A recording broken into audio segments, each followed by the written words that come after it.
Hello नमस्कार राम राम। आप सभी विद्यार्थियों का आपके अपने विद्यास्थल में स्वागत है। तो उम्मीद करते हैं कि तुम लोग जहाँ भी होगा लाजवाब, शानदार, बेमिसाल, अद्भुत, गजब, स्वस्थ, मस्त, तंदुरुस्त होगा।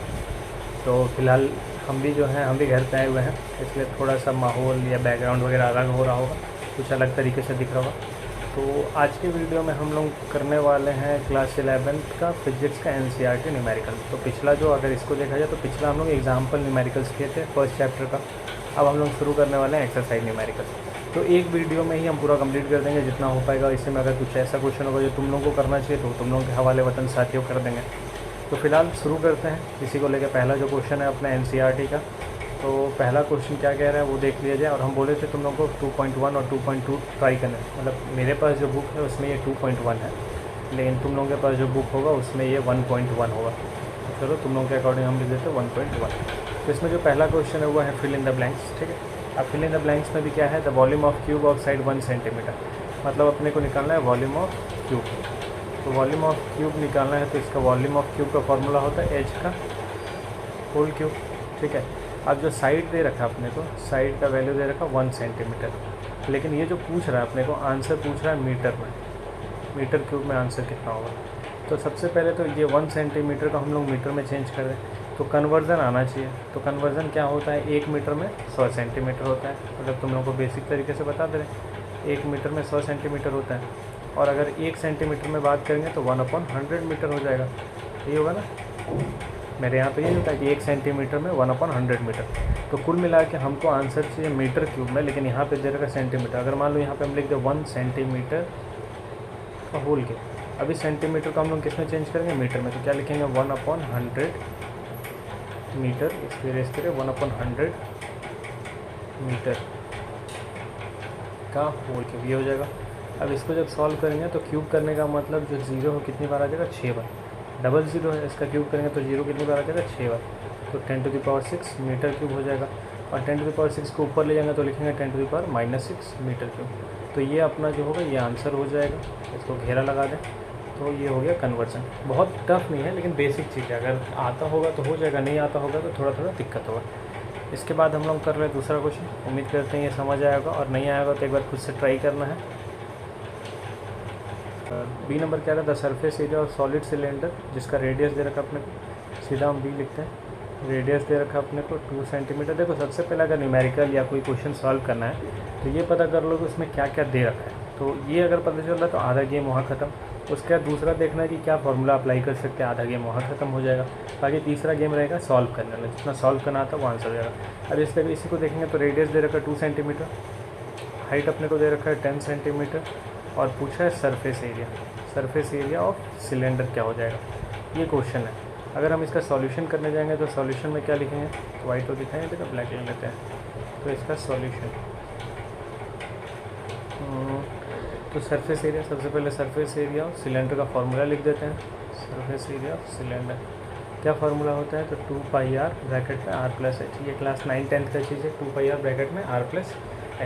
अब यहाँ पे फिर हम लोग बात करें तो क्या लिख देंगे, इक्वल टू, थोड़ा सा हम पीछे ज़्यादा दिख रहा हूँ क्योंकि बैठने का तरीका ही वैसा है कि पीछे ज़्यादा दिख रहा है।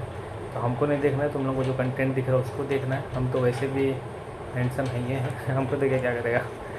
ठीक है, तो आगे बात करते हैं रेडियस। रेडियस इसमें 2 सेंटीमीटर दे रखा है, लेकिन इसमें जो आंसर पूछा है अपने को मिलीमीटर में पूछा है। देखो सारा यूनिट कन्वर्सन वाला बात है, आंसर अपने को मिलीमीटर में पूछा है। तो हम यहाँ पर बात कर लेते हैं, 1 सेंटीमीटर में होता है 10 मिलीमीटर। ये मालूम होगा तभी इस टाइप का क्वेश्चन सॉल्व हो पाएगा। तो 2 सेंटीमीटर में कितना हो जाएगा, 20 मिलीमीटर। तो यहाँ लिख देते हैं 20, सब मिलीमीटर में चेंज करें।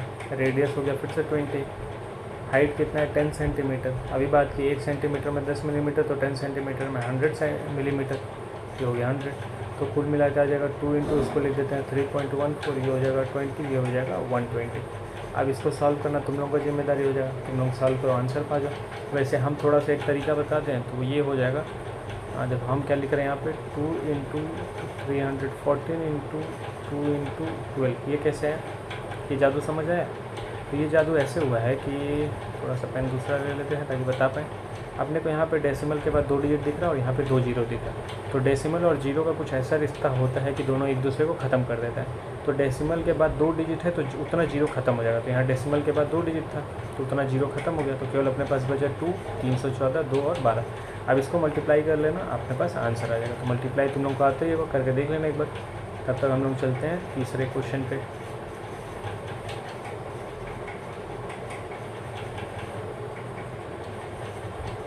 ये रहा अपना क्वेश्चन नंबर सी।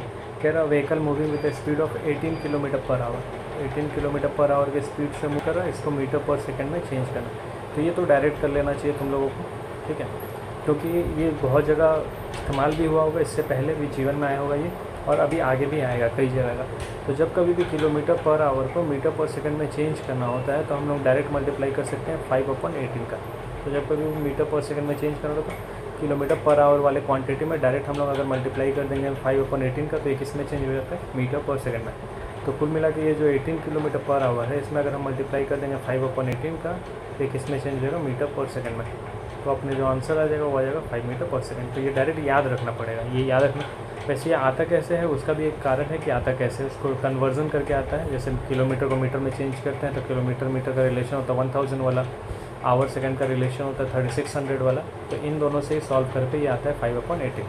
तो फिलहाल हम डायरेक्ट भी बता दिए कि 5/18 का मल्टीप्लाई कर देंगे किलोमीटर पर आवर में, तो आंसर आ जाएगा मीटर पर सेकंड में, और वो कितना आ जाएगा 5। तो ये हो गया अपने पास क्वेश्चन नंबर सी। अब हम लोग करते हैं क्वेश्चन नंबर डी।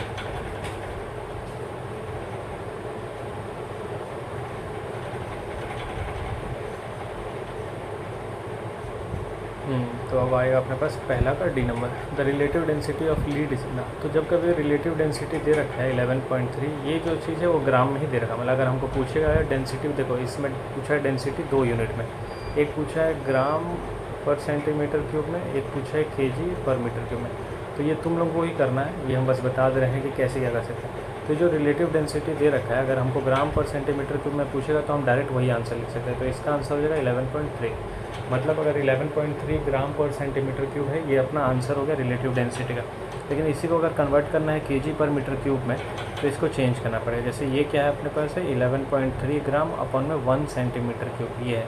अब हमको इसको चेंज करना पड़ेगा केजी में, इसको चेंज करना पड़ेगा मीटर में, तो अपने पास आंसर आएगा। तो इस ग्राम को केजी में चेंज कर दो, 1 को मीटर में चेंज कर दो, ठीक है, तो ये अपना आंसर आ जाएगा। तो ये तुम लोगों को खुद से एक बार ट्राई करना है, क्योंकि सब चीज़ अगर वीडियो में ही देख लेगा तो सीख नहीं पाएगा।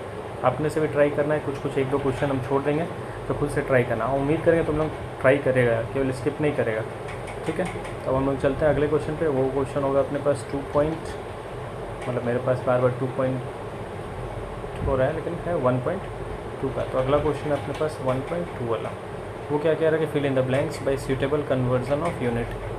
तो ये भी कन्वर्जन वाला रूल आ गया, लेकिन थोड़ा यहाँ पे अलग तरीके का कन्वर्जन है। जैसे देखो 1 kg मीटर स्क्वायर पर सेकंड स्क्वायर, ये यूनिट दे रखा है, इसको हमको कन्वर्ट करना है ग्राम सेंटीमीटर स्क्वायर पर सेकंड स्क्वायर। मतलब कुल मिला के ये दोनों सेम है, बस अपने को केजी मीटर को चेंज करना ग्राम सेंटीमीटर में, ठीक है। तो ये सीख लिया जाए, जान लिया जाए, समझ लिया जाए, पूछ लिया जाए। तो अगर 1 kg को ग्राम में चेंज करेंगे तो क्या लिखेंगे, रिलेशन मालूम होना चाहिए ना कि 1 kg इज इक्वल टू कितना ग्राम होता है, 1000 ग्राम। अगर केजी और ग्राम का रिलेशन पूछ रहे हैं हम लोग, ठीक है।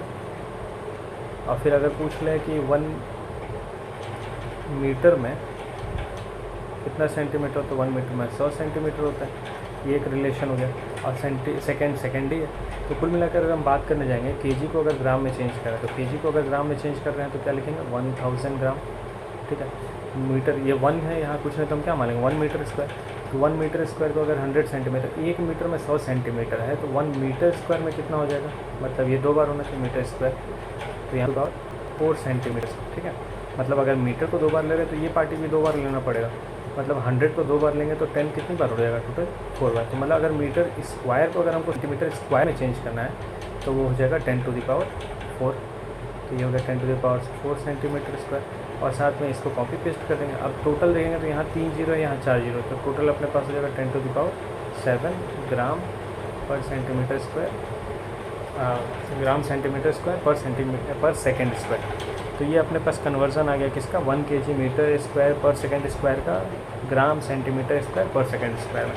तो उम्मीद करते हैं ये भी समझ आएगा, बहुत कुछ टफ नहीं। एक यूनिट को एक यूनिट में चेंज करें, जैसे केजी को ग्राम में किए, मीटर को सेंटीमीटर में किए, जितना पावर है उस हिसाब से किए, अपना आंसर आ जाएगा। तो सेम उसी किस्से को करना है सेकंड वाले, मतलब इसी का जो बी पार्ट है उसमें, इसमें करना अपने को। पहले इसको इरेज कर दें, तो इसके बाद जो अपना अगला क्वेश्चन है, क्वेश्चन नंबर बी, वो कह रहा है कि 1 मीटर को लाइट ईयर में चेंज करना है। तो 1 metre is equals to light year. सबसे पहले तो ये जानो कि लाइट ईयर कैसा यूनिट है, मतलब किस चीज़ का यूनिट है। तो लाइट ईयर डिस्टेंस का यूनिट है। जब कभी भी लाइट ईयर बोला जाएगा तो लाइट ईयर किसका यूनिट हो जाएगा, डिस्टेंस का यूनिट हो जाएगा। तो हम लोग को डिस्टेंस अगर मेजर करना है तो लाइट ईयर में कर सकते हैं। अब लाइट ईयर कहने का मतलब, इसका डेफिनेशन क्या होगा वो समझ लें। लाइट ईयर कहने का मतलब ये हो गया कि एक साल में, 1 ईयर में, अरे यार 1 ईयर में जो डिस्टेंस ट्रैवल्ड बाय लाइट होगा, distance travelled by light in 1 year, 1 year में जो डिस्टेंस ट्रैवल बाय लाइट होगा उसी को हम लोग बोलते हैं लाइट ईयर। तो 1 मीटर में कितना लाइट ईयर होगा वो निकालना अपने को। तो सबसे पहले हम लोग ये निकाल लें कि भाई एक साल में लाइट कितना डिस्टेंस ट्रैवल करेगा। जो डिस्टेंस ट्रैवल करेगा वो हो जाएगा अपने पास लाइट ईयर। अब देखा जाए कैसे निकलेगा, तो हमको क्या निकालना, डिस्टेंस ट्रैवल। पेन का कलर चेंज करते हैं, पेन का कलर ले लेते हैं ये। तो हमको निकालना डिस्टेंस। डिस्टेंस का फॉर्मूला क्या हो जाएगा, स्पीड इनटू टाइम। ठीक है, अब किसका स्पीड किसका टाइम, तो हम क्या बोले, एक साल में लाइट कितने डिस्टेंस ट्रैवल करेगा। तो स्पीड ऑफ लाइट कितना होता है, 3.8 इंटू का स्पीड क्या होता है, तो लाइट का स्पीड होता है 3×8 पर सेकेंड, मीटर पर सेकेंड। तो यूनिट का ख्याल रखते हैं, मीटर पर सेकेंड। हम लोग क्या निकाल रहे हैं, 1 लाइट ईयर निकाल रहे हैं। 1 लाइट ईयर का वैल्यू कितना होगा, मतलब एक साल में लाइट कितना ट्रैवल कर रहा है डिस्टेंस। तो 3×10⁸ मीटर पर सेकेंड। साथ में टाइम कितने समय के लिए निकालना, 365 डेज, मतलब एक साल के लिए निकालना है।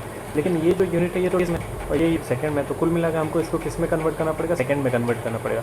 तो सारा खेल अब यहीं पे है, सेकंड में कैसे कन्वर्ट किया जाए। तो 3 हो गया, 10⁸ हो गया। अब देखो अगर हम बात कर लें डेज़ को आवर में कन्वर्ट करना है, तो एक दिन में कितना घंटा होता है, 24 घंटा। तो 365 × 24 कर देंगे तो ये आवर निकला है। अब एक घंटे में कितना सेकेंड होता है, 3600 सेकेंड होता है। तो 24 आवर में अगर सेकेंड देखा जाए तो इसमें मल्टीप्लाई कर देंगे 3600 का। तो ये जो पूरा वैल्यू अपने पास आ रहा है ये आ रहा है मीटर में, मतलब 1 light year is equals to जितना भी आएगा इसको सॉल्व करने पे वो आएगा मीटर में। और अगर अपने को क्वेश्चन देखा जाए तो निकालना है कि 1 मीटर में कितना लाइट ईयर होता है, मतलब यहाँ पे जो भी आएगा 1 मीटर में और लाइट ईयर में निकालना है। तो मतलब ये जो भी क्वेश्चन मार्क आएगा वो क्वेश्चन मार्क यहाँ आ जाएगा। तो ये अपना कुल मिला के आंसर हो जाएगा।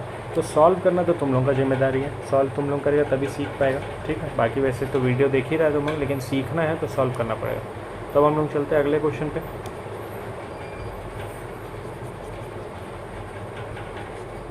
क्वेश्चन नंबर सी ये कह रहा है कि 3 मीटर पर सेकंड स्क्वायर को चेंज करना किलोमीटर पर आवर में। 3 मीटर पर सेकंड स्क्वायर को चेंज करना है किलोमीटर पर आवर में, इसमें चेंज करना है। किलोमीटर पर आवर स्क्वायर है यार यूनिट। ठीक है, तो देखो मीटर को किस में चेंज करें, किलोमीटर। ऐसे ही क्वेश्चन हम किए हैं तो ये हम बताने वाले नहीं, तुम लोगों को खुद ये ट्राई करना है। तो मीटर को चेंज करेंगे किलोमीटर में और सेकंड को चेंज करेंगे आवर में। तो 1 सेकंड का आवर के साथ रिलेशन, तो फिर स्क्वायर कर देंगे तो 2 सेकंड का आवर के साथ रिलेशन आ जाएगा। तो एक बार ये तुम लोगों को खुद से ही ट्राई करना है, ये तुम्हारे हवाले वतन साथियों टाइप रहेगा, तो ये तुम लोगों को करना है। अब बाकी इसके बाद का जो क्वेश्चन है, क्वेश्चन नंबर डी, ये हम बता देते हैं। कैपिटल जी का वैल्यू दे रखा है 6.61। कैपिटल जी क्या होता है, आगे पता चलेगा या फिर 9th क्लास में देखा होगा तुम लोग।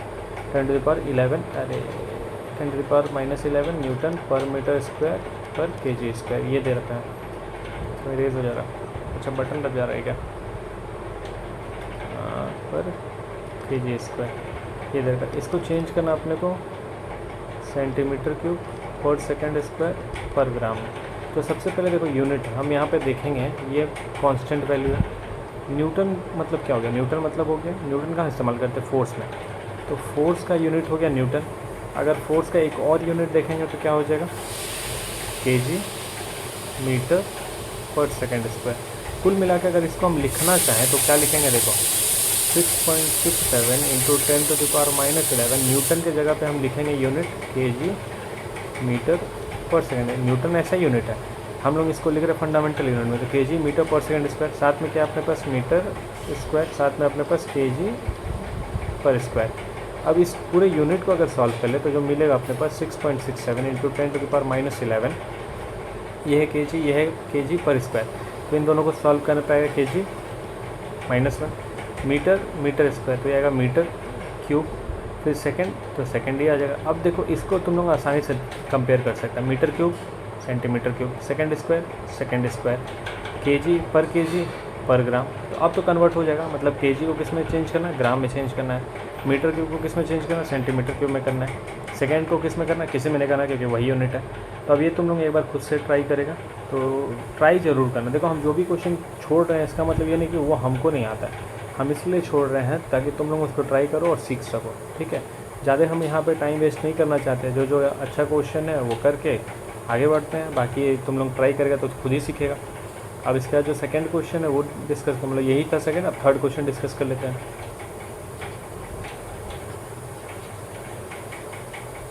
थर्ड क्वेश्चन के बारे में, इसमें क्या रहा कि a calorie is a unit of heat energy, मतलब जो कैलोरी है, हम क्वेश्चन पढ़ रहे हैं, बाकी तुम लोग बस क्वेश्चन होगा, नहीं होगा तो एक बार कोशिश करेंगे डिस्प्ले कर देने का।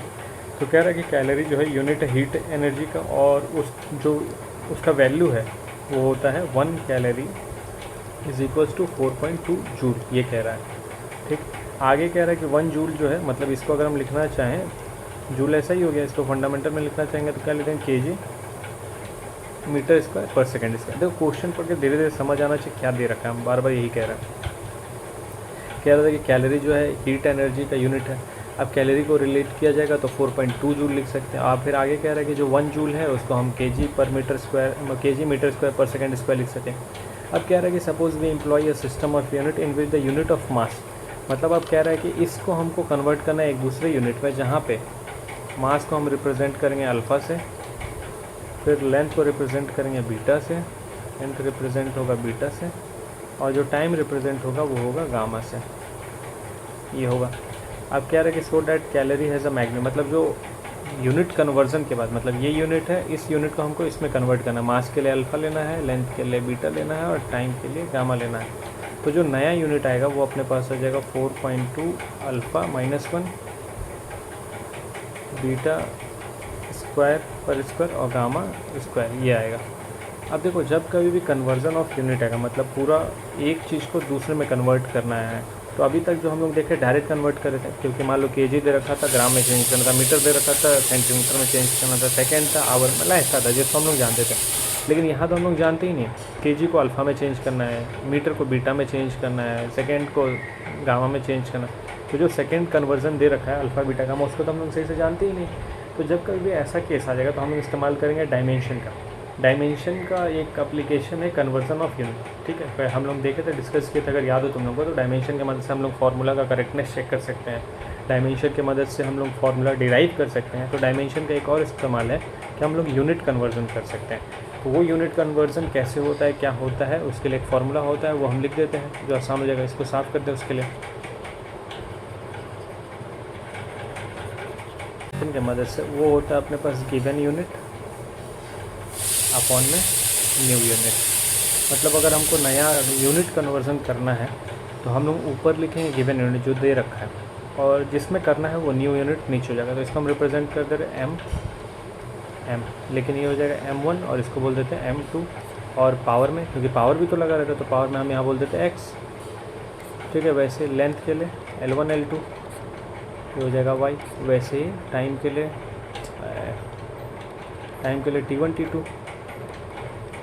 T1 T2 पावर हो जाएगा z।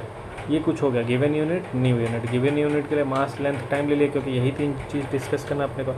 और न्यू यूनिट में भी मास लेंथ टाइम ले लिए, लेकिन M1 M2 L1 L2 T1 T2, अब पावर में x y z हो गया, ये हो गया। अगर हम लोग बात करेंगे दे रखा जो अपने को गिवन में क्या क्या है, तो M1 मतलब गिवन यूनिट M1 किस में दे रखा, केजी में दे रखा, जिसको हम बोलते हैं 1 kg, ठीक है। देखना जो यूनिट आ रहा था केजी मीटर स्क्वायर पर सेकंड आ रहा था, ठीक है। उसी हिसाब किताब में L1 बात कर लेंगे तो मीटर स्क्वायर है, मतलब 1 मीटर स्क्वायर दे रखा अपने को। उसके बाद अगर हम लोग बात कर लेंगे स्क्वायर क्या होगा, पावर, ये पावर रिप्रेजेंट कर। केवल L1 के बारे में बात करेंगे तो 1 मीटर रहेगा, यहाँ कन्फ्यूजन मैं इसको हटा देता हूँ। केवल लेंथ के बारे में बात करें तो 1 मीटर होगा, मतलब ये जो x y z है वो पावर रिप्रेजेंट करता है, ठीक है। उसी हिसाब किताब में T1 बात कर लेंगे तो 1 सेकेंड हो जाएगा। सिमिलरली M2 क्या हो जाएगा, तो जिसमें चेंज करना वो अल्फ़ा है। L2 क्या हो जाएगा, जिसमें चेंज करना वो बीटा है। उसी हिसाब किताब में T2 क्या हो जाएगा, जिसमें चेंज करना वो गामा है। तो ये गिवन है और इसमें चेंज करना अपने को, तो ये बात समझ आ गया। एक और चीज़ अगर बात करें पावर के बारे में, तो जो पावर x है, y है, z है, उसका वैल्यू कितना होगा, तो x में पावर 1 हो जाएगा जो अपने पास है, y में पावर हो जाएगा स्क्वायर, और t में पावर हो जाएगा -2, जो दे रखा क्वेश्चन अगर तुम लोग देखेगा तो 4.2 kg मीटर स्क्वायर पर सेकंड स्क्वायर, यही तो है। तो ये जो kg है वो ये है, ये जो मीटर है वो ये है, ये जो सेकंड वो ये है, तो पावर में 1 है यहाँ, 2 है यहाँ, -2 है, तो पावर x y और -2 ये हो गया। अब हम लोग क्या इस फार्मूले का इस्तेमाल कर लिए, जो ऊपर सुंदर सा फार्मूला हम लोग लिखे हैं, इस फार्मूले का इस्तेमाल कर लिए, ठीक है। अब कैसे इस्तेमाल करेंगे, तो वैल्यू पुट करेंगे। वैल्यू पुट करने के लिए हमको थोड़ा सा इसको साफ़ करना पड़ेगा, या फिर कोशिश करते हैं यही करने का। तो m1 की जगह पे 1 हो जाएगा, m2 की जगह पे अल्फ़ा हो जाएगा, और फुल पावर क्या हो जाएगा, 1 हो जाएगा। और आगे तो ये वैल्यू है ही 4.2 वाला, ठीक है, वो कांस्टेंट वैल्यू। हम लोग बस अभी यूनिट कन्वर्जन कर रहे हैं, मतलब इस यूनिट को उस यूनिट में चेंज करें। फिर क्या है अपने पास L1 कितना है, 1 मीटर, और जब देने को क्या दे रखा है, m2 बीटा दे रखा है। फुल पावर क्या हो जाएगा, 2 हो जाएगा, क्योंकि y2 है। फिर सेम T1 कितना है अपने पास, 1 सेकेंड। T2 कितना अपने पास, गामा है। पावर कितना हो जाएगा, तो पावर हो जाएगा -2। अब जब इस पूरे को सॉल्व करेंगे तो अल्फ़ा ऊपर जाएगा तो ये हो जाएगा -1, बीटा ऊपर जाएगा तो ये हो जाएगा -2, और गामा ऊपर जाएगा तो ये हो जाएगा 2। तो कुल मिला के जो कन्वर्ट करने के बाद अपने पास नया डायमेंशन निकल के आएगा, वो हो जाएगा 4.2 kg की जगह पे लिखेंगे अल्फ़ा -1, मीटर स्क्वायर की जगह पे लिखेंगे बीटा -2, और सेकेंड की जगह पे लिखेंगे गामा स्क्वायर। और देखो एक बार यही अपने को बोला था यही होगा, मतलब क्वेश्चन में ही अपने को सॉल्यूशन दे रखा था, बोला था so that a calorie has a magnitude, जो हम लोग ले आए हैं उसी के बारे में बोल रहा था, तो हम लोग यही प्रूफ करके ले आते। तो कुल मिला के जो यहाँ सीखने वाला चीज़ है वो ये है कि जब कभी भी यूनिट कन्वर्जन आएगा जो अपने लिए नया होगा, उस यूनिट कन्वर्जन को हम लोग कैसे करेंगे, तो उस यूनिट कन्वर्जन में होगा ये वाला चीज़, गिवन यूनिट अपन में न्यू यूनिट, और m1 L1 T1 m2 L2 T2 power में XYZ, ये अपने पास हो जाएगा। तो उम्मीद करते हैं कि ये समझ आएगा। ये एक नया फार्मूला है और डायमेंशन का एक एप्लीकेशन भी है, तो हम उम्मीद करते हैं ये समझ आएगा, और इस तरीके का क्वेश्चन ज़रूर ट्राई करना, ठीक है। तब तक इसको हम साफ़ कर देते हैं।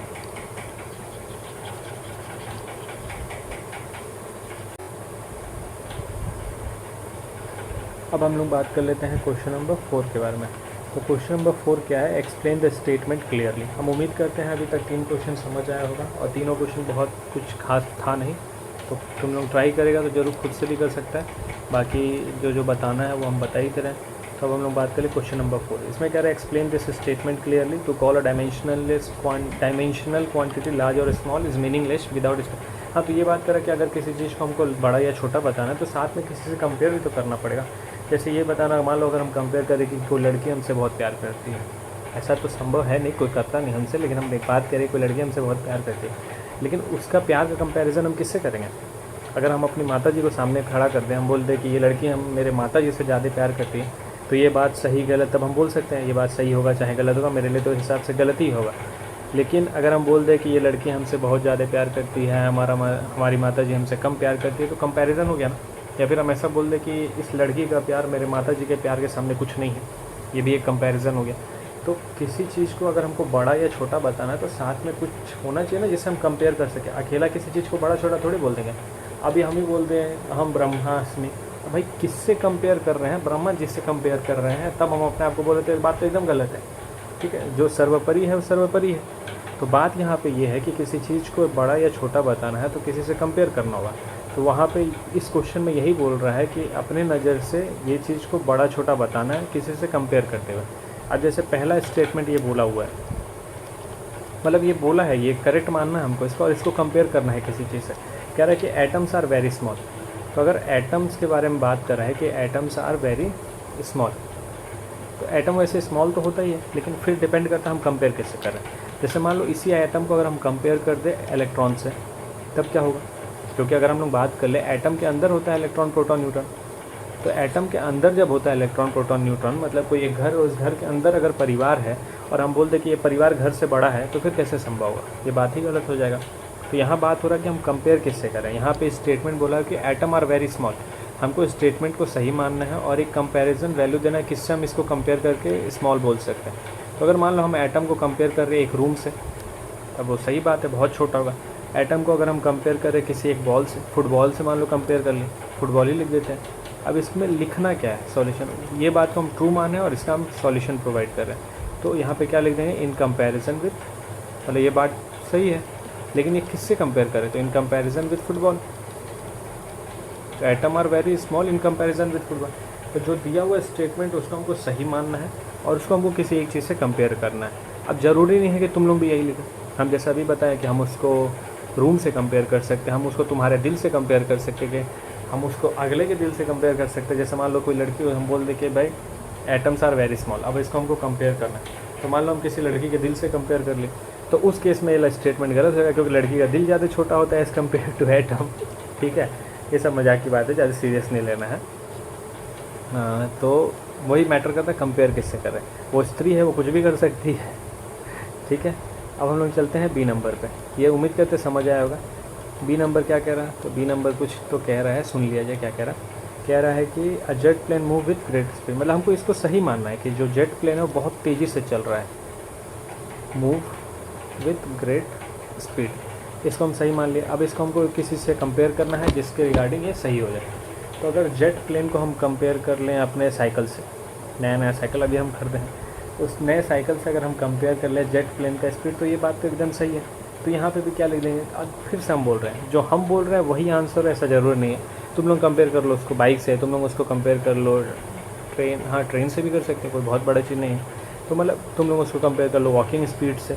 ठीक है, कंपेयर किससे करना है, जिसके सामने वो बड़ा लगे, वो चीज़ खुद डिसाइड करना है। जो कोई बता रहा है वही हो, ऐसा कोई ज़रूर नहीं है।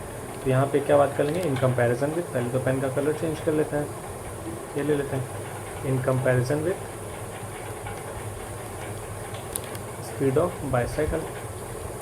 तो इसको हम किससे कंपेयर कर लिए, स्पीड ऑफ बाईसाइकिल से। तो यहाँ पे वही चीज़ है कि जो भी स्टेटमेंट है उसको सही मानना है और उसके रिगार्डिंग एक अपने को बता देना कि किससे हम कंपेयर कर रहे हैं। तो अब अगला देखा जाए इसमें 4 का सी नंबर।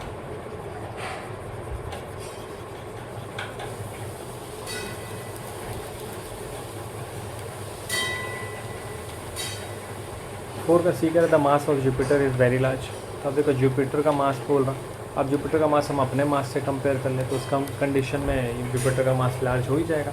तो फिर से वही बात कि बताना है, तो यहाँ पे हम क्या कर दें कि when compare with mass of a human being, इस केस में जुपिटर का मास बहुत ज़्यादा जाएगा। When compare with the mass of, क्या ले लें, मास ऑफ कुछ भी ले लें, ball, mass of book, mass of mobile, mass of pad, mass of pen, कुछ भी। तो हमको एक ऐसा इसके रिस्पेक्ट में एग्जांपल ले लेना जिसके सामने ये बड़ा लगे। तो उम्मीद करते ये समझ आया होगा। और ये बाकी जो बचा हुआ डी, ई और एफ है ये तुम लोग खुद करेगा, लेकिन हम थोड़ा थोड़ा बता देते हैं, तीनों के बारे में लिखते नहीं है। डी नंबर कह रहा था air inside the room contain a large number of molecule. तो यहाँ पे बात कर ले एयर इनसाइड द रूम, और अब हम लोग बात कर ले एयर इनसाइड द लंग्स। तो इन दोनों के कंपेरिजन में ये बड़ा ही हो जाएगा। ठीक है, वैसे फिर ई नंबर है proton is much more massive than an electron. तो ये स्टेटमेंट ट्रू है। यहाँ देखो ये खुद ही दे दिया प्रोटॉन और इलेक्ट्रॉन कंपेयर करना, तो यहाँ पे हमको कंपेयर ही नहीं करना, यहाँ सीधा सीधा हम क्या लिख देंगे, the given statement is true. क्योंकि अभी तक का जो भी स्टेटमेंट है, मतलब डी नंबर तक का जो भी स्टेटमेंट, उसमें देखो एक ही चीज़ दे रखा था और दूसरा फैक्टर हमको खुद ले आना था कंपेयर करने के लिए। लेकिन यहाँ पे तो खुद दे दिया कि proton is much more massive than an electron, मतलब दो लोग का कंपेयर कर दिया ये प्रोटॉन और इलेक्ट्रॉन का। अब सही है कि गलत है वो बता दो। तो यहाँ ई नंबर ये बात सही है, तो हम क्या बोलते हैं, the given statement is true. वैसे अगर बात करें F number, the speed of sound, देखो यहाँ पे भी दो चीज़ दे दी, speed of sound, speed of light. और speed of sound, speed of light के कंपैरिजन में करेंगे जब कभी हम लोग, तो स्पीड ऑफ लाइट बहुत ज़्यादा होता है as compare to speed of sound. तो यहाँ पे भी एफ नंबर भी क्या हो जाएगा, the given statement is true. तो ई और एफ में हमको बस बताना सही गलत, बाकी डी तक हमको किसी एक फैक्टर से कंपेयर करना था। तो उम्मीद करते हैं ये भी समझ आएगा। अब हम लोग चलते हैं अगला क्वेश्चन, जो क्वेश्चन नंबर है 5। लेंथ इज चूजन, एक लेंथ का एक नया यूनिट लिया जा रहा है, सच डैट। देखो क्वेश्चन हम बार बार कह रहे हैं, क्वेश्चन पढ़ के समझ आना चाहिए, आधा गेम वहाँ खत्म हो जाएगा। कह रहा है कि एक नया यूनिट है लेंथ का, जिसको हम लोग सपोज करें such that the speed of light in vacuum is unity. आगे क्या बोल दिया कि स्पीड ऑफ लाइट, और ये कहाँ बात कर रहा है, वैक्यूम में कितना, यूनिटी। यूनिटी मतलब हम क्या मान लें, 1 यूनिट मान लें। ठीक है, आगे कह रहा है, क्या कह रहा है भाई, what is the distance between sun and earth, मतलब सन और अर्थ के बीच में क्या डिस्टेंस है। तो अपने को क्या निकालना है, डिस्टेंस निकालना। देखो स्पीड ऑफ लाइट दे दिया, डिस्टेंस निकालना, सन और किसी के बीच का निकालना हो, हमको क्या है, सन और अर्थ बोल दिया, डिस्टेंस निकालना, ये मैटर करता है। In terms of new unit of light, मतलब इस यूनिट में अपने को आंसर निकालना है। टेक्स इतना, अच्छा कह रहा है स्पीड ऑफ लाइट का नया यूनिट क्या हो गया, 1 यूनिट हो गया। अब अपने को जो सन से जो लाइट आता है, मान लो यहाँ पे अगर हम लाइट को दिखाना चाहें, येलो कलर से दिखाते हैं, जो सन से लाइट आ रहा है अर्थ पे, अरे यार जो सन से लाइट आ रहा है अर्थ पे, वो कितना समय लगा रहा, 8 मिनट 20 सेकेंड। ठीक है, तो इसके बीच कितना डिस्टेंस है, मतलब सन और अर्थ के बीच में कितना डिस्टेंस है, यही निकालना। तो अभी अपने को फॉर्मूला मालूम है, speed is equals to distance upon time. क्या निकालना अपने को, डिस्टेंस निकालना, तो फॉर्मूला क्या हो जाएगा, स्पीड इंटू टाइम। और अगर स्पीड इंटू टाइम हो गया तो स्पीड कितना है, 1 यूनिट है, क्योंकि स्पीड का नया यूनिट क्या है, 1 यूनिट। टाइम कितना अपने पास, 8 मिनट 20 सेकेंड। इसको हम चेंज कर देंगे सेकेंड में, 1 मिनट में 60 सेकेंड, तो 8 मिनट में 480 सेकेंड और 20, तो कुल मिला के हो गया 500 सेकेंड। अब नया यूनिट हम लोग को लेना है, तो नए यूनिट के हिसाब से क्या हो जाएगा, 500 यूनिट। ये हो जाएगा स्पीड ऑफ लाइट का यूनिट, क्या लिया हम लोग, 1 यूनिट। तो आंसर किस में आएगा, यूनिट में आएगा, जो यहाँ लिखे हैं ना यूनिट, उसमें आएगा आंसर। तो ये हो गया अपने पास 1 यूनिट। तो उम्मीद करते हैं कि ये समझ आया होगा, क्योंकि स्पीड ऑफ लाइट बोला था यूनिटी, हम स्पीड ऑफ लाइट यूनिटी मतलब 1 मान के सॉल्व करते एक नया यूनिट था।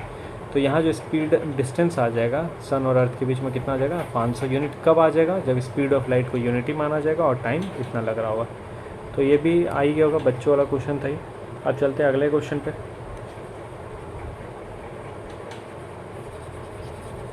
तो which of the following is the most precise device for measuring length. तो जब कभी भी प्रिसीजन, मतलब ये टॉपिक अगर तुम लोग पढ़ा होगा, प्रिसीजन के बारे में पूछा जाए कि सबसे अच्छा डिवाइस या सबसे अच्छा मेजरमेंट का तरीका क्या हो सकता है, तो जब कभी भी प्रिसाइज वैल्यू के बारे में पूछा जाएगा तो हम लोग जाते हैं लीस्ट काउंट के बारे में। प्रिसाइज वैल्यू मतलब कितना गिवन वैल्यू के नज़दीक पहुंच पर। जैसे अगर मान लो हम बोल दें कि किसी चीज़ का लंबाई है 1.23456 मिलीमीटर। अब हम इसको मेज़र कर रहे हैं, कोई बोल रहा है 1.2 मिलीमीटर, कोई यूनिट मतलब कोई फिजिकल क्वांटिटी मतलब कोई इंस्ट्रूमेंट है जिससे हम मेज़र किए। पहला वैल्यू है 1.2, दूसरा वैल्यू आ गया अपने पास 1.23 मिलीमीटर, कोई एक तीसरा इंस्ट्रूमेंट है जिससे हम मेज़र किया 1.234 मिलीमीटर। अब हम पूछेंगे सबसे एक्यूरेट कौन सा इंस्ट्रूमेंट हो सकता है, तो सबसे एक्यूरेट ये इंस्ट्रूमेंट है, क्योंकि गिवन जो भी अपने पास रिक्वायर्ड वैल्यू उसके सबसे नज़दीक कौन सा वैल्यू आ रहा है, यही वाला। तो सबसे प्रिसाइज वैल्यू कौन सा होगा, सबसे प्रिसाइज वैल्यू होगा। कुल मिला के बात ये हो गया, जब कभी भी प्रिसीजन के बारे में बात होगा तो हमको जिस चीज़ के कंपेयर करना है, जिस चीज़ को ले आना है, देखेंगे उस चीज़ के सबसे नज़दीक कौन सा वैल्यू पहुंच पा रहा है। और अगर कोई चीज़ नहीं दे रखा अपने को तो हम लोग देखेंगे लीस्ट काउंट, ये सबसे ज़्यादा लीस्ट काउंट किसका है। तो जिसका सबसे ज़्यादा लिस्ट काउंट होगा वो अपना आंसर है। कहने का मतलब डेसिमल के बाद सबसे अच्छा वैल्यू कौन दे रहा है। तो अगर इन तीनों को ही बात कर लेंगे, मतलब इन तीनों को कंपेयर करें, इसको हटा दें हम, तो पूछेंगे इन तीनों में सबसे बेस्ट कौन है। तो इन तीनों में सबसे बेस्ट ये है। अब ये तीनों में सबसे बेस्ट ये क्यों है, क्योंकि अपने को सबसे ज़्यादा नज़दीक वैल्यू तक लेके जा रहा है। मतलब ये केवल मेज़र कर रहा है 1.2 तक, मतलब डेसिमल के बाद 1 डिजिट तक। ये मेज़र कर रहा है डेसिमल के बाद 2 डिजिट तक, लेकिन ये मेज़र कर दे रहा है डेसिमल के बाद 3 डिजिट तक। मतलब ये ज़्यादा प्रिसाइज एक्यूरेट वैल्यू अपने को दे रहा है। तो जब कभी भी सिंगल कंपैरिजन होगा, मतलब इंस्ट्रूमेंट के बीच में, तो हम देखेंगे सबसे ज़्यादा डेसिमल के बाद किस में आ रहा है, डिजिट्स, वो अपना आंसर हो जाएगा। और अगर किसी चीज़ से कंपेयर करना होगा तो उस केस में हम देखेंगे कि उस वैल्यू, गिवन वैल्यू के नज़दीक सबसे कौन सा नज़दीक वैल्यू अपने को मिल रहा है, वो अपना आंसर हो जाता है। ठीक है, तो इस क्वेश्चन में अपने को 3 इंस्ट्रूमेंट दे रखा है और उन तीनों इंस्ट्रूमेंट में पूछ रहा है कि सबसे अच्छा लीस्ट प्रिसाइज वैल्यू कौन सा दे रहा है अपने को। ठीक, तो क्वेश्चन नंबर 6, तो इसमें 3 चीज़ है, ए बी सी। हम तीनों को एक साथ सॉल्व कर रहे हैं, कहानी नहीं लिख रहे हैं, तीनों को एक साथ सॉल्व कर रहे हैं। कह रहा है कि एक वर्नियर कैलिपर है अपने पास, वर्नियर कैलिपर। तुम लोग स्कूल में एक्सपेरिमेंट वगैरह किया होगा तो ज़रूर देखा होगा वर्नियर कैलिपर कैसा दिखता है। फ़िलहाल मेरे पास इमेज होगा तो हम उसको यहाँ पे लगा देंगे वर्नियर कैलिपर का। ठीक, वर्नियर कैलिपर है, कह रहा with 20 division on the sliding scale. तो वर्नियर कैलिपर में 20 डिवीज़न है, तो हम मान लेते हैं 1 से कंपेयर करते हुए 20 डिवीज़न को। और ये जो है ना छोटा छोटा हिस्से में बांटा गया, तो ऐसा छोटा छोटा हिस्सा कितना अपने पास 20 है। तो जब कभी भी अपने को सॉल्व करना रहेगा इस टाइप के क्वेश्चन को, तो हम लोग हर केस में निकालेंगे लीस्ट काउंट। लीस्ट काउंट कैसे निकलता है, जो भी डिवीज़न है अपने पास, जो भी बाइफर्केशन है अपने पास, उसको हम लोग देखते हैं। तो यहाँ पे कितना डिवीज़न दे रखा है, 20 डिवीज़न दे रखा है यहाँ पे, और उसको हम किससे निकालेंगे, 1 से, 1/20। तो लीस्ट काउंट निकालना है तो जो गिवन वैल्यू है उसको चेंज करना अपने को। तो ये जो भी दे रखा है अपने को मिलीमीटर में दे रखा है, इसको अगर हम सेंटीमीटर में चेंज करेंगे तो डिवाइड कर देंगे 10 से, तो ये कुल मिला के हो जाएगा 1/200। और इसको सॉल्व करेंगे तो 0.005, तो डेसिमल के बाद 2 जीरो आ जाएगा। 005 किस में आ जाएगा, ये सेंटीमीटर में। ये मिलीमीटर में था, सेंटीमीटर में चेंज किया तो ये मिला, डिवाइड किया तो ये मिला। तो मतलब एक जो अपने को लिस्ट काउंट मिला है वो ये मिला है 0.005। किसके लिए मिला है, वर्नियर कैलिपर के लिए मिला है। अब हम दूसरा चीज़ सॉल्व कर लें। दूसरा क्या है अपने पास, स्क्रू गेज है, जिसमें पिच कह रहा है 1 मिलीमीटर का, और कितना डिवीज़न है, 100 डिवीज़न है। तो अगर हम लोग बात कर ले, इसमें स्क्रू गेज है, ये है स्क्रू गेज। पहला इंस्ट्रूमेंट था वर्नियर कैलिपर, दूसरा इंस्ट्रूमेंट है स्क्रू गेज। इसमें भी हम लोग क्या निकालेंगे, लीस्ट काउंट निकालेंगे। कैसे निकालेंगे, जैसे इसमें निकाले तो 1 अपॉन कितना डिवीज़न है इसमें, 100 डिवीज़न है। और ये जो भी चीज़ है अपने पास मिलीमीटर में है। अब इसको जब सेंटीमीटर में चेंज करेंगे तो 1 अपॉन 1000 हो जाएगा, और जब इसको डिवाइड करेंगे तो 0.001 सेंटीमीटर आ जाएगा ये अपने पास। तो जो दूसरा वैल्यू आया 0.001 आया, ठीक है, ये अपने पास दूसरा वैल्यू आया। तीसरा वैल्यू अपने पास क्या आएगा, तो तीसरा वैल्यू के लिए भी सॉल्व कर लेते हैं हम लोग। तीसरा इंस्ट्रूमेंट है अपने पास ऑप्टिकल इंस्ट्रूमेंट। इसका भी क्या निकालेंगे हम लोग, लीस्ट काउंट निकालेंगे। और इसका लीस्ट काउंट कैसे निकलेगा, 1 अपॉन में, अच्छा तो यहाँ 1 अपॉन नहीं होगा, तो यहाँ क्या रहा लीस्ट काउंट के लिए कि that can measure the length to within a wavelength of light. मतलब इसका जो मेजरमेंट है वेवलेंथ ऑफ लाइट तक है, मतलब इक्वल्स टू लीस्ट काउंट इसका क्या हो जाएगा, वेवलेंथ ऑफ लाइट। और वेवलेंथ ऑफ लाइट कितना होता है, 10 टू द पावर -5। और 10 टू द पावर -5 कहने का मतलब है 4 बार 0 और 1, 4 बार 0 और 1, मतलब डेसिमल के बाद 5 डिजिट होना चाहिए। तो अगर हम तीनों वैल्यू को अगर कंपेयर कर ले, अब इन तीनों वैल्यू, अरे यार हाईलाइट करना था, अगर हम इन तीनों वैल्यू को कंपेयर करें जिसको हम हाईलाइट किए हुए हैं, इन तीनों में सबसे ज़्यादा प्रिसाइज वैल्यू अपने को कौन सा दे रहा है। प्रिसाइज वैल्यू करने का मतलब डेसिमल का सबसे ज़्यादा डिजिट्स किस में है, तो हम लोग देखेंगे तीसरे वाले में, तो वही सबसे प्रिसाइज वैल्यू होगी। मान लो अगर हम बात करें सबसे अच्छा वैल्यू कौन सा है, तो इन तीनों में बात करेंगे तो जो ऑप्टिकल इंस्ट्रूमेंट है वो सबसे बेहतर वैल्यू अपने को दे रहा है, क्योंकि डेसिमल के बाद सबसे ज़्यादा डिजिट उसमें है। तो कुल मिला के इस क्वेश्चन नंबर 6 में यही पूछा था कौन सा इंस्ट्रूमेंट मोस्ट प्रिसाइज है। तो इन तीनों इंस्ट्रूमेंट में जो ऑप्टिकल इंस्ट्रूमेंट है वो सबसे ज़्यादा प्रिसाइज है। उम्मीद करते हैं कि ये समझ आया होगा तुम लोगों को, और ये भी एक अच्छा क्वेश्चन था। अब हम लोग चलते हैं नेक्स्ट क्वेश्चन पे। नंबर 7 कह रहा है कि student measure the thickness of a human air by looking at it through a microscope magnification. तो यहाँ पे जो है मेजरमेंट हो रहा है थिकनेस ऑफ हेयर के बारे में। कुछ मतलब एक हेयर है, हेयर को मान लो हम ऐसे बना देते हैं, ये अपने पास हेयर है, ठीक है, इसका थिकनेस कितना है वही इसमें मेज़र किया जाए। मतलब इसका चौड़ाई कितना है, ये जो चौड़ाई है इसी को मेज़र कर रहा है एक लड़का। कोई काम धाम नहीं है तो यही कर ले रहा है, अच्छा है वैसे, कुछ नया चीज़ वो भी कर रहा है अपने जीवन में। तो थिकनेस मेज़र कर रहा है, और ये थिकनेस मेज़र करने में जिस माइक्रोस्कोप से मेज़र कर रहा है उसका मैग्नीफिकेशन है 100। मैग्नीफिकेशन 100 कहने का मतलब तुम लोग देखते होगा कि इतना जूम कर सकते हैं, तो इसको 100 टाइम्स जूम किया जा सकता है। मतलब इस बाल का जो स्ट्रैंड है, मतलब हेयर स्ट्रैंड है, इसको अगर मैग्नीफिकेशन माइक्रोस्कोप के नीचे रखेगा तो इसको कितना जूम कर सकता है, वो 100 गुना जूम करके देख सकता है। तो जब 100 गुना जूम करके देख रहा है तो वो ऐसा 20 ऑब्जर्वेशन ले रहा है। मतलब एक बार जूम करके देखा, फिर एक रीडिंग लिखा, एक बार जूम करके देखा, फिर एक रीडिंग लिखा, तो ऐसा वो 20 ऑब्जर्वेशन ले रहा है। और एक एवरेज ऑब्जर्वेशन वैल्यू लिख रहा है वो 3.5 mm। तो एक एवरेज ऑब्जर्वेशन वैल्यू है, ऑब्जर्वेशन वैल्यू कितना लिखा, 3.5 mm, ठीक है। आगे कह रहा है कि what is the estimate on the thickness of hair. अपने को निकालना है कि एस्टिमेट वैल्यू निकालना है कि एस्टिमेटली उसका थिकनेस कितना हो सकता है। तो एक्यूरेटली तो नहीं निकलेगा, हम आसपास जा सकते हैं। तो एस्टिमेटेड मैग्नीफिकेशन या एस्टिमेट वैल्यू निकालना अपने को। तो जब कभी भी ऐसा कहानी होगा, तो जो अभी हम लोग इसके पहले किए, जितना डिवीज़न था या जितना हम लोग मैग्नीफाई कर पाए तो उसको डिनोमिनेटर में लिखेंगे। तो यहाँ पे कितना मैग्नीफाई कर पा रहे हैं, 100, तो ये हो जाएगा डिनोमिनेटर में। और किस चीज़ से बात करें हम लोग, एवरेज वैल्यू से, तो 3.5 हो जाएगा।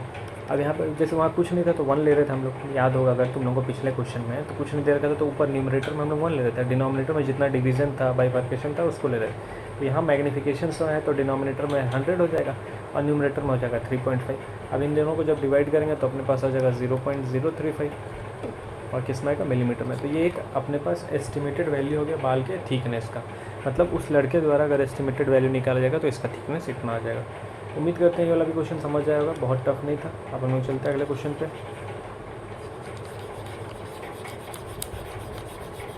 Question number 8।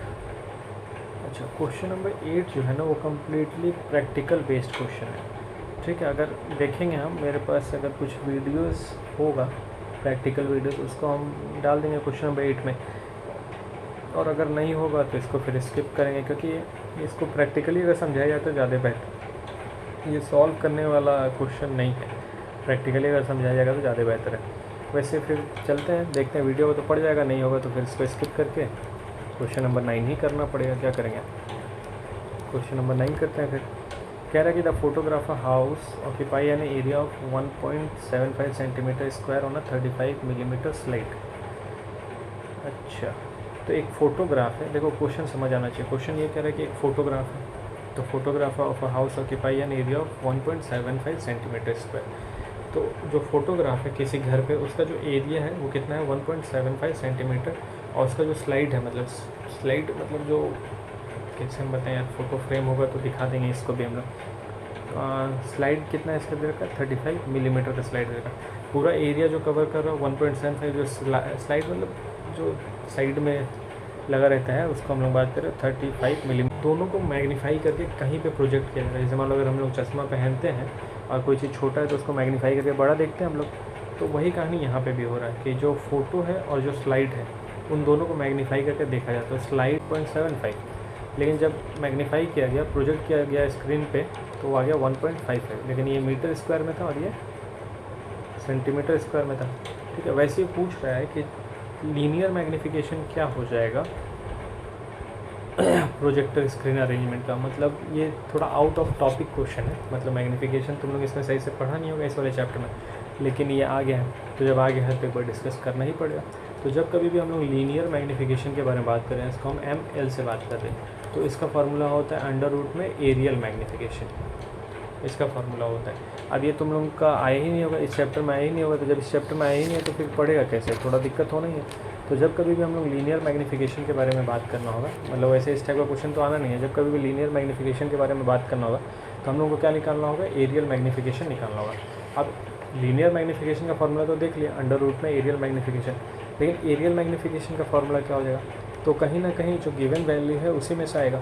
वो क्या आ जाता है, तो एरिया ऑफ इमेज अपॉन में area of object, area of image upon में एरिया ऑफ ऑब्जेक्ट। अब हम ये किसके लिए बात कर रहे हैं, तो ये हम लोग बात कर रहे हैं ये जो अपने पास फ़ोटोग्राफ था उसके लिए। तो फोटोग्राफ एरिया ऑफ इमेज कितना रहा 1.55, और एरिया ऑफ ऑब्जेक्ट कितना था। ऑब्जेक्ट हम किसको मान रहे हैं, जो गिवन था। इमेज किसको मान रहे हैं, जो प्रोजेक्ट होके आ रहा है। तो यहाँ पे एरिया ऑफ इमेज हो जाएगा 1.5 और एरिया ऑफ ऑब्जेक्ट हो जाएगा 1.75। ठीक है, एक चीज़ का ध्यान रखना, ये सेंटीमीटर स्क्वायर में है और ये मीटर स्क्वायर में, तो यूनिट चेंज करना ज़रूरी है तभी आंसर हो पाएगा। यूनिट चेंज करके इसको सॉल्व करो तो आ जाएगा अपने पास लीनियर मैग्नीफिकेशन। और ये जिस चीज़ के लिए बात हो रहा था, हाउस के लिए बात हो रहा था, तो इसका हम लोग मैग्नीफिकेशन निकालें। तो ये वैसे डिस्कस हुआ नहीं होगा, लेकिन क्वेश्चन था तो कर लिए, और कुछ नया भी था तो तुम लोग भी जान लिया होगा। तो उम्मीद करते हैं इसको सॉल्व करेगा तुम लोग, और एक बार कोशिश करेगा समझने का, और जहाँ कोई दिक्कत होगा बताना। वैसे वीडियो पता नहीं कितने लोग ही देख रहे जो बताएंगे। तो हम लोग चलते हैं अगले क्वेश्चन पे। अगला क्वेश्चन है अपना क्वेश्चन नंबर 10। ये तो हम लोग डिस्कस कर ही लिए थे सिग्निफिकेंट फिगर, तो उसके बाद फिर चलते हैं अगले पे। क्वेश्चन नंबर 10 हो गया, फिर क्वेश्चन नंबर 11 तो तुम लोगों को खुद ही करना है यार, सिग्निफिकेंट फिगर पे ही बेस्ड है, लेकिन तुम लोगों को खुद ही करना है। उसके बाद हम बात कर ले क्वेश्चन नंबर 12, ये हम लोग कर चुके थे। फिर बात कर ले क्वेश्चन नंबर 30, ये भी कर चुके थे हम लोग, पिछले वीडियो में ही हम लोग डिस्कस कर चुके हैं इस टाइप के क्वेश्चन को। मतलब जब एग्जाम्पल वाला कर रहे थे तो उसी में इन सबको भी लपेट दिए थे। फिर उसके बाद बात कर ले कौन सा क्वेश्चन नंबर है 14 होगा। तो क्वेश्चन नंबर 14 कह रहा है कि क्या कह रहा समझ लीजिए, टोटल कह रहा the unit of length convenient of the atomic scale is known as angstrom. मतलब एक लेंथ का यूनिट होता है एंगस्ट्रॉम, फिलहाल इतना समझो, और उसको डिनोट करते 1 एंगस्ट्रॉम इज इक्वल टू 10 एक रिलेशन दे रखा 1 angstrom is equal to 10⁻⁻10 metre. ये रिलेशन ये याद भी करना पड़ेगा, एक एंगस्ट्रॉम को मीटर में ये रिलेशन दे रखा। अब कह रहा है कि the size of a hydrogen atom is about 0.5 angstrom. ये रेडियस हो जाएगा उस हाइड्रोजन एटम का, रेडियस हो गया 0.5 एंगस्ट्रॉम। अगर 0.5 एंगस्ट्रॉम रेडियस है तो इसको हम लोग अगर मीटर में चेंज करने जाएंगे तो क्या ले देंगे 10⁻10 मीटर। तो इसीलिए ये रिलेशन अपने को दे रखा था, अपना ही मदद कर रही है और कुछ नहीं। अब क्या फाइंड करना, total atomic volume of a mole of hydrogen. तो अपने को निकालना टोटल, पेन चेंज कर देते हैं, टोटल एटॉमिक वॉल्यूम। तो देखो इसमें कुल मिला के केमिस्ट्री का थोड़ा फार्मूला याद होना चाहिए। अगर केमिस्ट्री का थोड़ा सा फार्मूला याद है तो ये क्वेश्चन हो जाएगा। तो जब कभी भी अपने को वॉल्यूम निकालना है, टोटल एटॉमिक वॉल्यूम कितने का निकालना है of a mole, volume of 1 mole hydrogen atom, यही निकालना अपने को। क्वेश्चन पड़ेगा तो देखेगा तुम लोग कि कैलकुलेट करना है total atomic volume in metre cube of a mole of a hydrogen atom. मतलब 1 मोल हाइड्रोजन एटम का अपने को वॉल्यूम निकालना है, मीटर क्यूब में निकालना है। तो volume of 1 mole hydrogen atom अगर निकालना है तो इसका फार्मूला हो जाएगा, फार्मूला मतलब जो रिलेशन हो जाएगा Avogadro number into volume of 1 hydrogen atom. अगर एक हाइड्रोजन एटम को हम एवोगैड्रो से निकाल देंगे तो 1 मोल हाइड्रोजन एटम का वॉल्यूम निकालेगा। मतलब जब कभी भी 1 मोल के लिए निकालना है तो एक को लो और उसको एवोगैड्रो नंबर से मल्टीप्लाई कर दो, अपना आंसर आ जाएगा। एवोगैड्रो नंबर क्या होता है?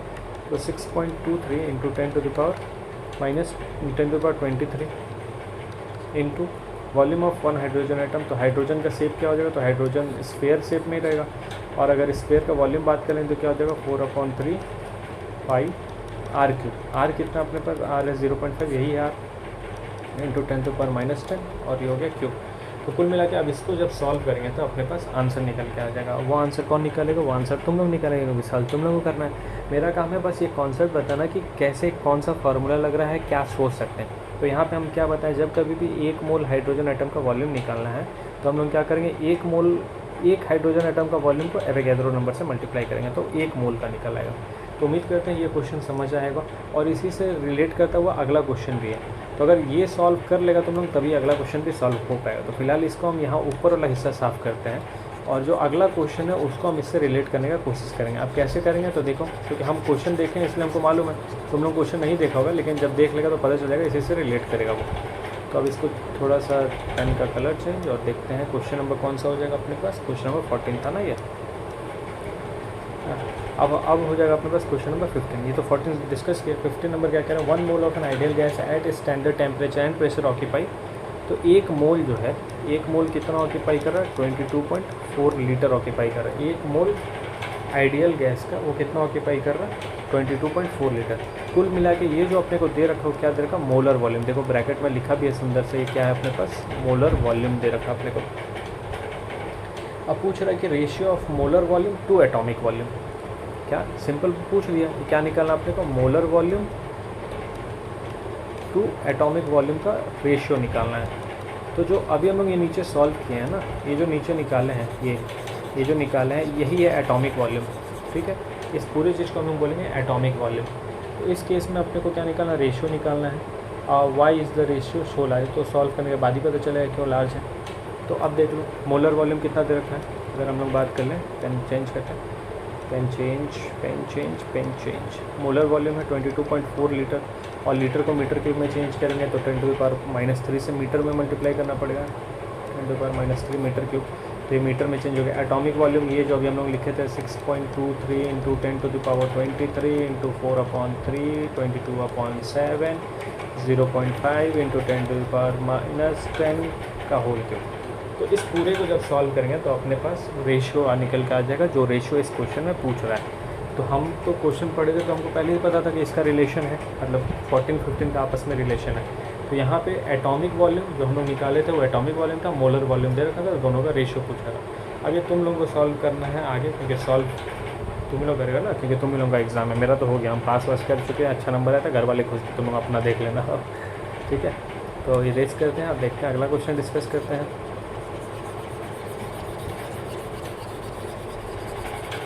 एक्सप्लेन करना है। अब इसमें ये कह रहा है कि explain this common observation clear. If you look out the window of a fast moving train in near by trees house etcetera seem to be move rapidly in a direction of opposite train. पढ़ लिया। तो बात ये कह रहा है कि जैसे कोई ट्रेन चलता है, अगर कोई ट्रेन चलता है और आसपास कोई पेड़ पौधा, घर बार द्वार, खेत खलिहान, ये सब कुछ भी होगा आसपास ट्रेन के आसपास, तो लगता है कि बहुत तेज़ी से पार कर रहा है। ठीक है, लेकिन अगर यही चीज़ कुछ दूर होगा ना, ये खेत खलिहान, गांव, पहाड़, बगीचा दूर होगा ट्रेन से, तो लगेगा यार कितना धीरे से पार कर रहा। तो ऐसा क्यों होता, वही इस क्वेश्चन में पूछ रहे, एक्सप्लेन करने को बोल। तो जब कभी भी हम लोग किसी नियर बाई, तुम लोग बाइक पे भी देखना, ट्रेन में बैठने की ज़रूरत नहीं, बाइक पे बैठा अगर तुम लोग और कोई बगल का चीज़, मतलब बगल से कोई लड़की पार हो रही है तो एकदम ऐसे झटके से पार होगी। लेकिन कोई अगर लड़की दूर खड़ी है, यही सब करना तुम लोग, पढ़ाई लिखाई मत करना, बस यही सब करना। तो अगर कोई दूर खड़ा है तो उसको एकदम आराम से देख सकता है। ठीक है, ऐसे ये सब करना गलत है, करना नहीं है, बस समझाने के लिए बता रहे हैं। तो आराम से उसको देख सकता है। तो ये जो पास वाला है एक झटके में पार होना, और जो दूर है एकदम आराम से जा रहा है, ऐसा क्यों, इसी क्वेश्चन में पूछ रहा है। तो यहाँ पे सारा बात आता है ना एंगल का, या फिर विज़न ऑफ साइट के लिए, विज़न ऑफ साइट के बारे में। तो जो भी हम लोग के आँख से जो भी लाइन जाता है उस ऑब्जेक्ट तक, उसको हम लोग बोल रहे हैं विज़न ऑफ साइट, ठीक है। तो ये जो लाइन है, जब कभी भी किसी नियर बाई ऑब्जेक्ट को देखते हैं तो यहाँ पे एंगल बहुत छोटा बनता है, और जब किसी दूर ऑब्जेक्ट को देखता है जैसे ये वाला, तो एंगल बहुत बड़ा बनता है। तो इसी एंगल का सारा खेल है। जब एंगल छोटा बनेगा तो वो बहुत तेज़ी से पार करेगा, जब एंगल बड़ा बनेगा तो वो बहुत धीरे धीरे पार करेगा। ये टॉपिक था 11th में, मतलब तुम लोगों के पढ़ाया गया होगा ये वाला टॉपिक। इसको रेडियन में मेज़र करते हैं, इस वाले एंगल को रेडियन वगैरह में मेज़र किया जाता होगा। और ये बहुत अच्छा एंगुलर रेडियन, स्टेयर रेडियन तुम लोग देखा होगा यूनिट वाले में, तो उसमें यह आता है, ठीक है। और ये भी अच्छा चीज़ है, बस ये कॉमन प्रैक्टिकल एग्जांपल है, लिखना है इसको कि जब कभी भी पास नियर बाई ऑब्जेक्ट को हम लोग देखते हैं तो जो साइट और विज़न के साथ एंगल बनता है बहुत छोटा बनता है, इसलिए वो जल्दी पार कर जाता है। लेकिन दूर ऑब्जेक्ट को अगर हम लोग देखते हैं तो वहाँ पर एंगल बहुत बड़ा बनता है जो आराम से पार करता है। तो यही कहानी इंग्लिश में लिखना है। तुम लोग इंग्लिश मीडियम का है तो इतना लिख लेगा खुद से, हम उम्मीद करते हैं। बाकी हम चलते हैं अगले क्वेश्चन पे। तो बोलता होगा तुम लोग ये सब तो अगला क्वेश्चन करके निकाल दे रहे, बता क्या रहे। तो बता रहे हैं भाई, जो बताने लगे बता रहे, लेकिन तुम लोगों को भी कुछ ट्राई करना पड़ेगा तभी सीख पाएगा। अब अगला क्वेश्चन है अपने पास 17 नंबर कि the sun is hot plasma with its inner core at temperature exceeding 10 मतलब इनर कोर का टेम्परेचर देखा 10⁻7 केल्विन, और आउटर सरफेस ये इनर टेम्परेचर है।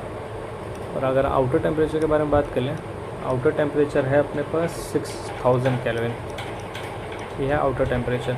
Eight this high temperature no substance remain in, मतलब इस टेम्परेचर पे ना कुछ सॉलिड में एग्जिस्ट कर सकता है ना लिक्विड फेज में।